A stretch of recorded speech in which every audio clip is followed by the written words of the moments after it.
Бүгүн Кыргыз Республикасынын Жогорку сотунун төраганын орун басары Качык Эсиккановдун катышуусунда Талас областынын жергиликтүү сотторунун 2021 жылдын биринчи жарым жылдыгындагы ишмердүүлүгү боюнча видеоконференц байланыш аркылуу кеңешме өткөрүлдү.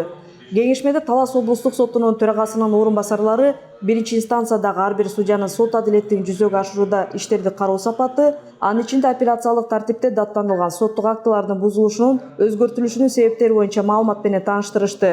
Ошол менен бирге иштерди кароодо келип чыккан суроолор талкууланды. Талас облустук сотунун төрагасы Мирлан Боронбаев облустун жергиликтүү сотторунун ишмердүүлүгү боюнча жалпылоо үчүн баяндама жасап, анда жергиликтүү соттордун жалпы соттук актыларынын апелляциялык жана кассациялык тартипте бузулушунун өзгөртүлүшүнүн себептерине токтолуп кетти. Ошол менен бирге 2021 жылдын биринчи жарым жылдыгындагы иш-чаралардын аткарылышы жөнүндө маалымат берип, экинчи жарым жылдыкка коюлган пландар боюнча жана автоматташтырылган маалымат системасы, анын ичинде ишти автоматтык бөлүштүрүү жана аудио жана видео жазуу системаларынын иштеши боюнча кеңири маалымат берип өттү.